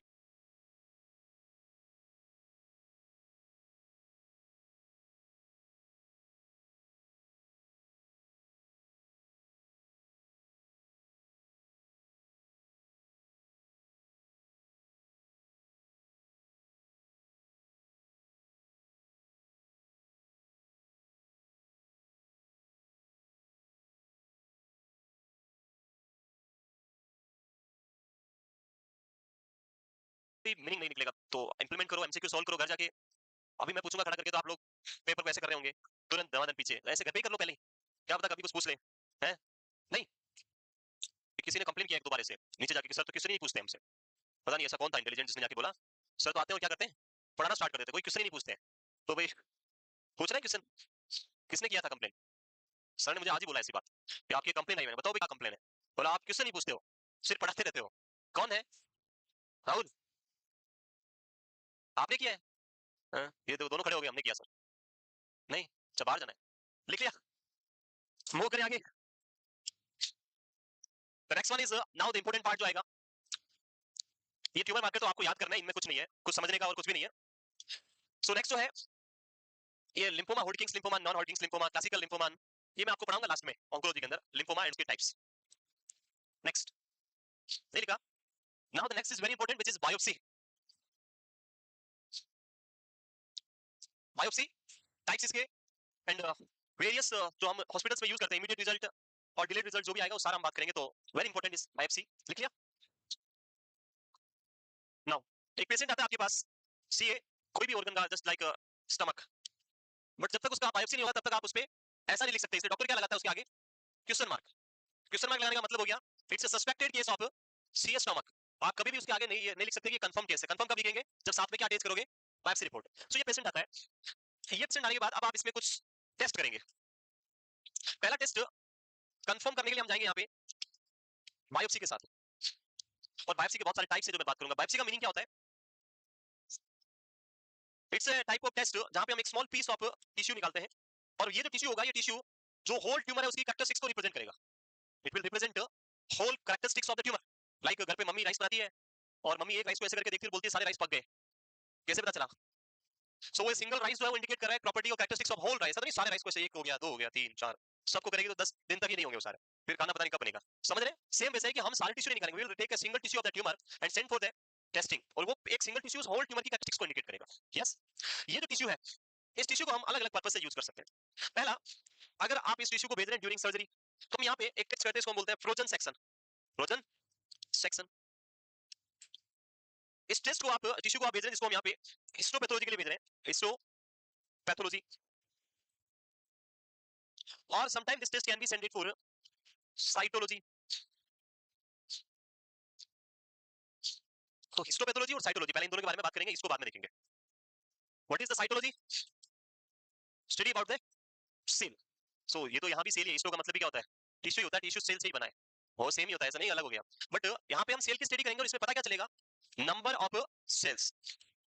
We know that in our body, in fix, अगर हम एरिया की बात करें तो उसमें number of cell are fixed, वहां पे नंबर ऑफ सेल भी क्या रहेंगे, फिक्स रहेंगे। अगर वो एब्नॉर्मल कैंसरस सेल है और वहां पे आप देखेंगे तो वहां नंबर ऑफ सेल्स क्या मिलेंगे, एक्सेसिवली हाई। तो cytology will give you number of cells. अब ये एबनॉर्मल है, नॉर्मल है, वो पता नहीं चलेगा। सिर्फ क्या पता चलेगा? Number of cell. और वो बताएंगे कि भाई ये नॉर्मल टिश्यू से ज्यादा है या कम है। टाइप ऑफ सेल नहीं पता चलेगा कि वो कैसा टाइप का है, नॉर्मल सेल है या एबनॉर्मल सेल। जब हम साइटोलॉजी में स्पेसिमेन मिलते हैं, सिर्फ नंबर ऑफ सेल्स आप आइडेंटिफाई कर रहे हो, दिस रिजल्ट जो आपको ये रिजल्ट मिलेगा, ये आपको इमीडिएटली रिजल्ट मिल जाता है। इमीडिएटली आपको क्या मिलेगा? रिजल्ट। और जब इमीडिएटली मिल रहा है तो टिश्यू का कोई डिस्ट्रॉय होने का या खराब होने का कोई इशू यहाँ पे नहीं होगा। And that's why in case of cytological specimen no need for preservative. आपको यहाँ पे कोई प्रिजर्वेटिव की रिक्वायरमेंट नहीं होती है। क्यों नहीं होती है? क्योंकि आपका स्पेसिमेन आपने साइटोलॉजी में भेजा और वो इमीडिएट रिजल्ट मिलेगा, और इसलिए आपको कोई प्रिजर्वेटिव नहीं चाहिए। If you are sending the specimen to the histopathology, histopathology के लिए जो स्पेसिमेन आएगा, ये टिश्यू आपने भेजा यहाँ पे, इन हिस्टोपैथोलॉजी आपको पता क्या चलेगा? तो आंसर क्या होगा?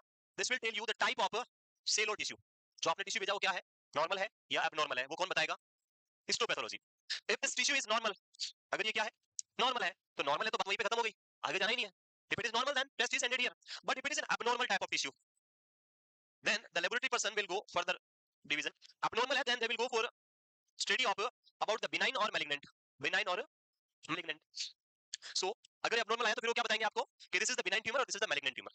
If it is benign tumor then test is ended here, खत्म हो गया यहीं पे. But if it is malignant tumor then they will go further study.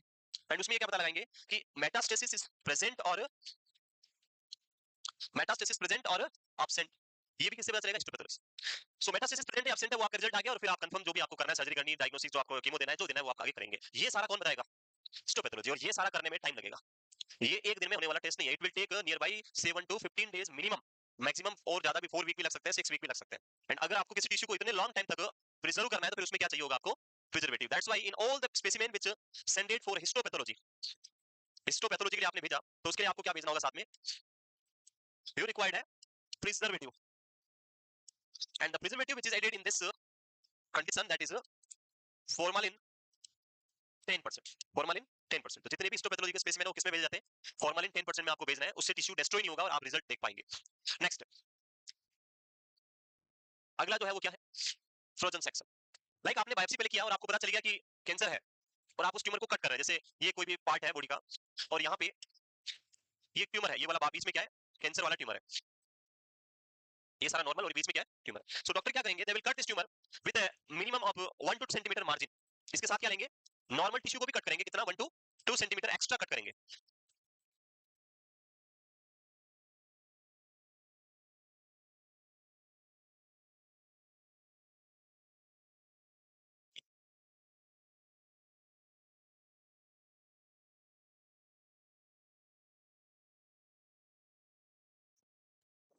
यहाँ पे जो मार्जिन लेंगे वो क्या लेंगे?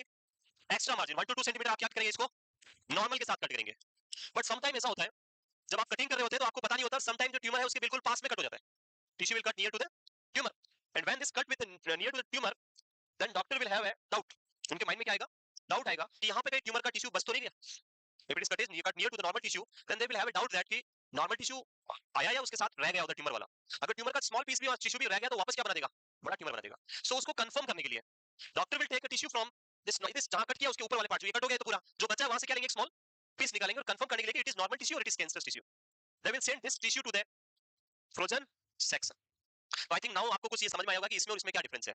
इन histopathology we will take that tissue from tumour and send for the confirmation and type of tissue identification, biopsy के लिए जो हम टिश्यू भेज रहे हैं। But in frozen section the tissue is taken intra operatively. First thing कब लिया जाएगा? Intra operative, during surgery, during surgery. Second thing, it is not a confirmatory test, ये कंफर्म करने के लिए यूज नहीं कर रहे हैं। It just give an idea that the tissue which you send to the laboratory is it is a normal tissue और it is an cancerous और एब्नॉर्मल टिश्यू, इतना पता चलेगा बस। सो वो पता लगाने के लिए आप भेज रहे हैं, इससे आपको पता चल जाएगा कि ये नॉर्मल है या फिर एब्नॉर्मल, या वी विल से कि ये टिश्यू आपने भेजा वो ट्यूमर से फ्री है या इसमें ट्यूमर सेल है, वो आपको पता चलेगा। अगर डॉक्टर को रिजल्ट आता है कि यार इसके अंदर फ्रोजन सेक्शन पॉजिटिव आ गया, पॉजिटिव आने का मतलब उसमें कैंसर सेल प्रेजेंट है, देन फिर क्या करेंगे? They will cut in this area मोर, और उसमें टिश्यू को कट करके हटा देंगे। सो कैंसर टिश्यू वहां से क्या हो जाए? हट जाए, कट हो जाए, कोई भी पार्ट वहां पे। ये रिजल्ट किसके थ्रू आता है? फ्रोजन के से। नेक्स्ट पॉइंट जो आता है यहाँ पे कि this result will provided by the laboratory person again immediately. अगर ये रिजल्ट 10-15 दिन में आता तो क्या डॉक्टर्स पेशेंट को लेकर 10 दिन तक वहीं बैठे रहते कि अभी आ रहा है फ्रोजन का रिजल्ट, बाद में देखेंगे काटना है, जोड़ना है, क्या करना है? रिजल्ट अगर 10 दिन बाद आता है बायोप्सी की तरह, तो क्या हम वेट कर सकते हैं? हमें रिजल्ट क्या चाहिए? इमीडिएट। और इसी वजह से ये फ्रोजन सेक्शन आपको क्या देता है? इमीडिएट रिजल्ट देता है। तो आप टिश्यू को भेजेंगे, लेबोरेटरी वाले इसको स्लाइड के ऊपर रखेंगे और इसको फ्रीज कर देंगे। फ्रोजन का मतलब फ्रीज करना, जमा देना। फिर उसके बाद उसकी स्टडी करेंगे माइक्रोस्कोप में और उससे बताएंगे कि नॉर्मल या अबनॉर्मल है। But it is not reliable. अगर हम रिलायबिलिटी की बात करें तो इट इज नॉट रिलायबल। आपको अगर पूरी तरह से रिलायबिलिटी चाहिए तो उसके लिए क्या करना पड़ेगा? हिस्टोपैथोलॉजी बायोप्सी के लिए जाना पड़ेगा। क्लियर? तो तीनों क्लियर हो गया। Cytology, number of cell, Histopathology, type of tissue, and frozen section will also tell you the type of tissue, but less reliable, immediate and intraoperative procedure. जो हम during surgery use करते हैं to identify the type of tissue, it is a normal or it is an abnormal type of tissue. Clear? If this result is given you immediately, then you require any preservative or not? तो यहाँ पे frozen section में कोई भी preservative required नहीं होगा. No preservative required. Clear? चलिए आगे. हैं? छोटा तो इसमें क्या लिखा मैंने यार, कुछ लिखता हूँ मैं. हैं? और छोटा तो फिर दिखेगा नहीं आपको. So preservative किस टेस्ट में रिक्वायर्ड होगा? हिस्टोपैथोलॉजी के लिए.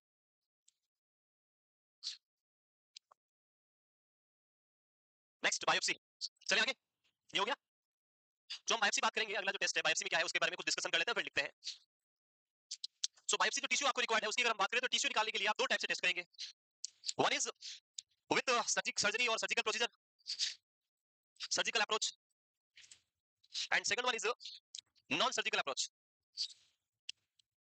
सर्जिकल अप्रोच के अंदर हम क्या करेंगे यहाँ पे, either we will go for incisional biopsy और either we will go for excisional biopsy. But in non surgical approach जहां पे हम कोई कट नहीं लगाते हैं, we will go for FNAC, that is known as fine needle aspiration cytology. In excisional and incisional biopsy यहाँ पे क्या करेंगे, लाइक ये ट्यूमर है, it is a mass of tumour, बड़ा सा ट्यूमर है, लाइक कैंसर ऑफ पेनक्रियाज हो गया या लीवर हो गया, किसी में भी हो गया. सो इस बड़े से ट्यूमर के अंदर हम क्या करते हैं, पहले एक छोटा सा पीस यहाँ से निकालेंगे एंड उसको कहाँ भेजेंगे, बायोप्सी के लिए भेजेंगे. This is known as incisional biopsy. In case of excisional biopsy the tumour is very small, and when tumour is very small then we will not go for an incisional biopsy. यहाँ पे हम क्या करेंगे, we will remove the whole tumour, पूरा का पूरा निकाल देंगे और उसको कहाँ भेज देंगे, लेबोरेटरी में. एक्सिजनल यानी एक्सरसाइज करना पूरा, that is excisional biopsy. So incisional biopsy, tumour is very large and we are just removing a small piece of tumour. In case of excisional biopsy tumour is very small and we are removing whole tumour, this is known as excisional. और in case of FNAC, FNAC कहाँ की जाएगी, कौन से, एक रट रखा है, ब्रेस्ट कैंसर में एफएनएसी करते हैं. क्यों करते हैं बताओ, why biopsy is not taken in incisional excisional breast cancer. क्या और कहीं एफएनएसी नहीं करते, लीवर में नहीं करते, ट्रू कट बायोप्सी रिजल्ट डाल के नहीं लेते हैं, बायोप्सी लेते हैं वहां पे भी सही प्रोसीजर है. थायराइड में आप एफएनएसी करते हैं, नहीं करते. फ्लैरिंग्स में कर सकते हैं, बहुत सारी जगह कर सकते हैं. कहाँ क्या एफएनएसी क्या है, हाँ एक तो फुल फॉर्म आती है और एक ब्रेस्ट कैंसर में करते हैं. सो एफएनएसी का बात करें, ध्यान रखें माइंड में, एफएनएसी वहां करते हैं जो बॉडी के लिए किसी ना किसी एस्पेक्ट से इंपॉर्टेंट थिंग है. लाइक अगर आप लैरिंग्स के अंदर बायोप्सी लेने जाएंगे, वैसे हम बायोप्सी के साथ जाते हैं, थायराइड के साथ आप बायोप्सी लेने जाएंगे, या फिर अदर किसी जैसे ब्रेस्ट कैंसर हो गया और ब्रेस्ट में आप कंफर्मेशन के लिए बायोप्सी ले जाएंगे, तो कुछ एस्पेक्ट क्या होते हैं. जैसे ब्रेस्ट टिश्यू की बात करें, और अगर हमने इंसिजनल बायोप्सी लिया, यहाँ पे इंसिजन लगा क्या किया आपने, ट्यूमर को रिमूव किया. सो बेसिकली जो ब्रेस्ट टिश्यू है, this is the muscle part और ये ब्रेस्ट टिश्यू है. सो यू आपको यहाँ पहुंचना पड़ेगा बेस पे, और इसके लिए आपको इतना लंबा यहाँ पे क्या करना पड़ेगा, इंसिजन करके अंदर जाना पड़ेगा. एंड जब ये इंसिजन करके आप रीच करेंगे तो उसकी वजह से यहाँ पे क्या बनेगा, बड़ा सा स्कार बनेगा. And if this is non cancerous, in that situation जो फीमेल है उसको साइकोलॉजिकली, जो मेंटली सोशली उसको जो है बहुत लो फील होगा बिकॉज ऑफ दिस स्कारिंग. और इसी को प्रिवेंट करने के लिए we will go through the nipple, nipple के थ्रू जाते हैं, निडल डालते हैं, फाइन निडल, एंड उससे क्या करते हैं, जो टिश्यू आएंगे के अंदर उसको हम यूज करते हैं और साइकोलॉजी में भेजते हैं. उससे क्या बेनिफिट होगा कि nipple part is darker area, so जो निडल प्रिक होगा उसका कोई मार्क दिखेगा नहीं. एंड सेकंड थिंग, आपको कोई इंसिजन नहीं रिक्वायर्ड होगा वहां पे, इसलिए आप क्या कर रहे हैं, यहाँ पे एफएनएसी कर रहे हैं. अदर टिश्यूज थायराइड, लैरिंग्स, ये भी इंपॉर्टेंट स्ट्रक्चर्स है. मान लिया अगर आप लैरिंग्स में बायोप्सी लिया और अगर किसी वजह से वोकल को डैमेज हो गया, फिर पर्सन बोल नहीं पाएगा जिंदगी में कभी. इसलिए हम पहले कोशिश क्या कर सकते हैं, we will go with FNAC, ताकि डैमेज ही ना हो, प्रॉब्लम ही ना होगी. सो जो बॉडी के लिए किसी एस्पेक्ट से क्या है इंपॉर्टेंट है, जहां पे हम चाहते हैं कि स्कारिंग ना हो, ऐसा कुछ नहीं हो, तो वहां पे आप बायोप्सी, लाइक यहाँ बड़ा सा ट्यूमर बन गया फेस पे, अब आप सोच रहे कि यार बायोप्सी लिया तो यहाँ क्या बनेगा, स्कार बनेगा. अरे स्कार क्या बनेगा, इतना बड़ा ट्यूमर बड़ा हुआ है, वैसे ही उसको पूरा ही काटना, मुंह ही नहीं रहेगा, उसके बाद मुंह दिखाने लायक भी नहीं रहेगा, सर्जरी होने के बाद भी वो मुंह दिखने लायक नहीं होता है, तो वहां स्कार की क्या पड़ी है, इसलिए आप वहां बायोप्सी ले सकते हैं. बट जिस बॉडी पार्ट की हम यहाँ पे इंपोर्टेंस समझ रहे हैं उसी हिसाब से आपको देखना है. तो इंपोर्टेंस है तो क्या करना है, एफएनएसी, और बाकी क्या ले सकते हैं, biopsy. So it is the confirmatory diagnosis for cancer. Biopsy involve the surgical incision of small pieces of tissue for microscopic examination. Produce the histological proof, histological proof का मतलब type of cell of malignancy.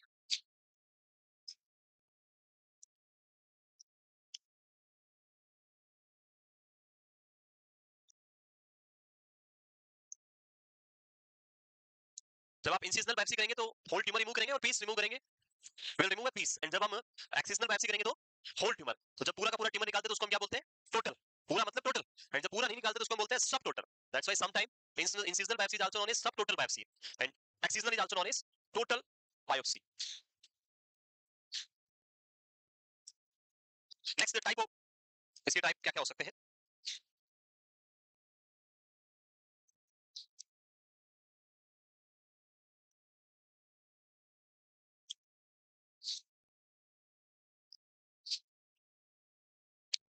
वो करें. तो ये जो basic सारे थे वो कंप्लीट हो गए. इसके बाद हम स्टार्ट करेंगे डायग्नोसिस के बाद management, surgical management, radiation management, cancer, chemotherapy and bone marrow transplantation. तो कोई भी डाउट है पढ़ के आए कल. नेक्स्ट नहीं लिखा, अरे 2 लाइन लिखने में इतना टाइम. टाइप की बात करें बायोप्सी के दो टाइप हो सकते हैं, one is excisional and second one is incisional biopsy. So अगर क्वेश्चन है कि histological proof of malignancy provided by, तो हिस्टोपैथोलॉजी, एंड अगर cytological proof of malignancy provided by, then cytology. दोनों बता दिए।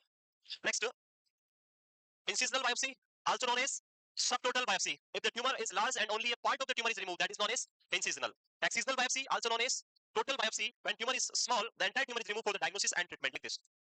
जैसे ये लीजन है, एग्जांपल दिया यहाँ पे कि अगर आप सिर्फ इसका एक पार्ट निकाल रहे हैं, ये वाला पार्ट ऊपर वाला ये कट किया, तो इसको हम क्या बोलेंगे? इंसिजनल। और अगर आपने इसको पूरा यहाँ से लेके पूरा कट कर दिया, तो इसको हम क्या बोलेंगे? ये पूरा कट कर दिया, तो इसको बोलेंगे एक्सिजनल। सो एक स्मॉल पीस निकालना, that is incisional, and whole tumour को रिमूव करना, दैट इज एक्सिजनल।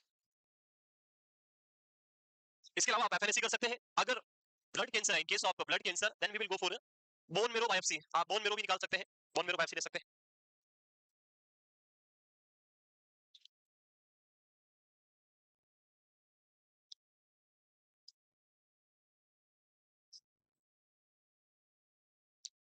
ठीक है।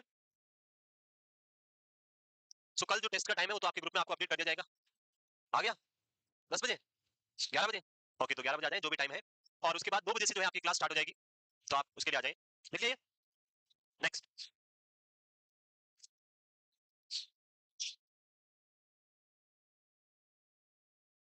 Excisional and incisional biopsy. देखो, जो भी इंप्लीमेंट होता है वो आपके अच्छे के लिए होता है, और जो भी हटाया जाता है वो भी आपकी वजह से ही होता है। तो हमें ऐसा लगा कि पेपर सोल्व कराते हैं तो आप आधे लोग भाग जाते हो, पता नहीं कहाँ पे। ऐसा आई ऑब्जर्व्ड इन प्रीवियस सॉल्यूशंस, और इस वजह से बंद कर दिया। और लगेगा कि पेपर में भी नहीं आ रहा, तो उसको भी बंद कर देंगे, उससे क्या बेनिफिट हमें? यस, ये सारा आप ही के लिए है, हमारे लिए नहीं। हमें तो उल्टा लॉस है। एक पेपर प्रिंट करने के 10 रुपए लेता है वो, और कितने पेपर प्रिंट करने पड़ते हैं? 300, 350, 400, 3-4 हजार रुपए लगते हैं एक वीक में, एक महीने में 2 बार मॉडल पेपर के, और 4 बार आपके ट्यूसडे पेपर के, तो 6 बार पैसे लगते हैं, 4,000, 25,000 का खर्चा सिर्फ पेपर का बचेगा। एक दो एम्प्लॉइज की सैलरी आ जाएगी उससे। तो बेटर है आप लोग पार्टिसिपेट करें, नहीं तो हम क्या करें? बंद कर देंगे। चलिए आगे। Next, FNAC is the fine needle aspiration cytology and aspiration of cell by fine needle. Bone marrow examination in case of hematological malignancy, particularly if hematolymphoid malignancy is suspected, तो आप क्या ले सकते हैं? Bone marrow biopsy. Site, common site for bone मेरो aspiration, posterior iliac crust in adult, and this is for adult. Tibia, tibia in for children. तो बच्चों में tibial बोन से, और एडल्ट में posterior iliac crust से जो है आप क्या ले सकते हैं? बायोप्सी ले सकते हैं, बोन मेरो एस्पिरेट कर सकते हैं, बोन मेरो सेल्स जो है वो आप ले सकते हैं। आगे हम पढ़ेंगे बोन मेरो एस्पिरेशन और bone marrow transplantation in detail.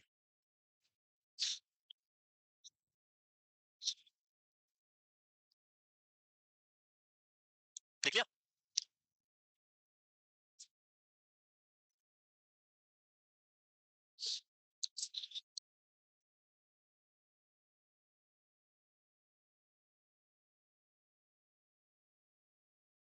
सारांश क्लास में मेरी ओर से एक और नया जो थिंग होगा मैंने आपको पहले बताया था। जो टॉपिक मैं पढ़ाने वाला हूँ वो आपको पहले ही पता है, सब्जेक्ट पता है। तो आपको अगर कुछ लगे कि सर इसमें डाउट्स है, तो वो आप अपने नोटबुक में क्या करें? टॉपिक के नाम लिख के लेके आए उस दिन। सो मैं तो पढ़ाऊंगा ही, लेकिन उसके साथ साथ में आपके उन टॉपिक से रिलेटेड जो भी डाउट्स होंगे वो भी हम क्या कर देंगे? क्लियर कर लेंगे साथ में, तो दोनों थिंग्स हो जाएगी वहां पे।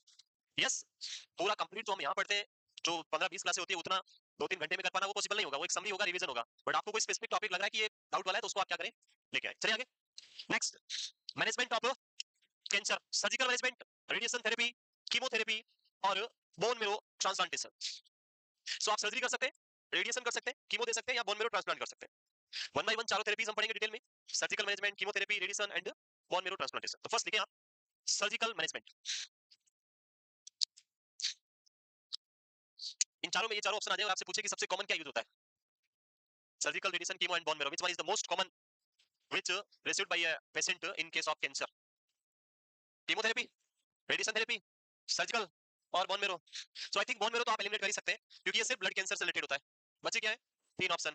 मोस्ट कॉमन अगर हम बात करें, the answer is radiation therapy, which is most common in every case. Most of the 60 to 70% cases होते हैं, वो हर एक पर्सन क्या रिसीव करता है? रेडिएशन रिसीव करता है। सो रेडिएशन। आई थिंक अभी एक क्वेश्चन था एम्स एंट्रेंस एमएससी एग्जाम के अंदर, नियो एडजुवेंट कीमोथेरेपी, ऐसा कुछ क्वेश्चन आया था। नियो एडजुवेंट कीमोथेरेपी क्या होता है? सो पढ़ाएंगे आगे कीमोथेरेपी में। चलिए, first is surgical management. Surgery के अंदर सबसे पहले diagnostic surgery, purpose of surgery is to diagnose the cancer, और ये होती है साइटोलॉजिकल स्पेसिमेन कलेक्ट करना बाय एफएनएसी और बायोप्सी। अभी बताया था मैंने। तो ये जो प्रोसीजर हम करते हैं, ये किसमें आते हैं? These are come under the diagnostic surgery, जिसमें आप डायग्नोज करने के लिए सर्जिकल प्रोसीजर कर रहे हैं, कैंसर को डायग्नोज करने के लिए। This is known as diagnostic surgery. So type of surgical procedure which is used to diagnose the cancer is known as diagnostic surgery. For example, FNAC or IOPSI.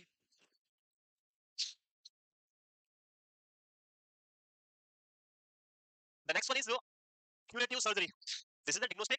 Next one is prophylactic. पहले लिखा यहाँ पे curative लिख दिया, curative लिख दिया तो वो भी लिख लेते हैं prophylactic. ऐसा हो सकता है? What is prophylaxis? Meaning क्या होता है prophylaxis? Prophylaxis का meaning क्या? What is meaning of prophylaxis? Prophylaxis का meaning कुछ होने से पहले जो हम करते हैं वो क्या है?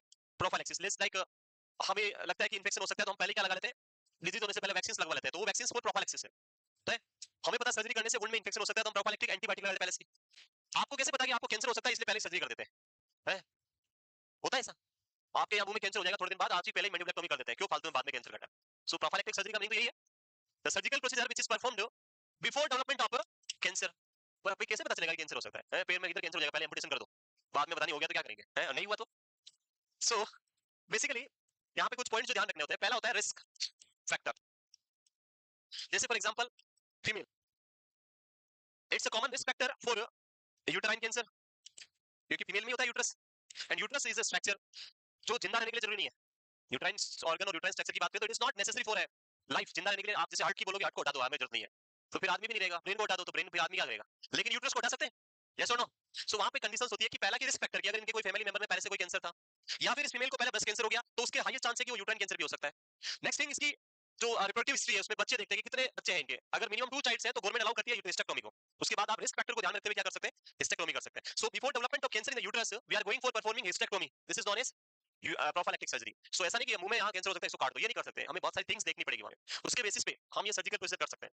Mail prostate cancer is very common in old age, and अगर हाइपरप्लेजिया, प्रोस्टेटिक हाइपरप्लेजिया है तो वहां पे कैंसर डेवलप हो सकता है। सो उसको ध्यान में रखते हुए क्या कर सकते हैं? वहां पे प्रोस्टेक्टोमी कर सकते हैं बिफोर डेवलपमेंट ऑफ कैंसर। तो वो किसमें आएगा? Prophylactic surgery. Clear? Yes. So what is prophylactic surgery? Prophylactic surgery is performed in client with strongly predisposed persons to the development of cancer, जिनमें कैंसर होने के चांसेस बहुत ज्यादा है, तो उस कंडीशन में आप क्या कर सकते हैं? प्रोफाइलैक्टिक सर्जरी कर सकते हैं। An attempt is made to remove the tissue or organ at risk, thus the development of prevent the development of cancer.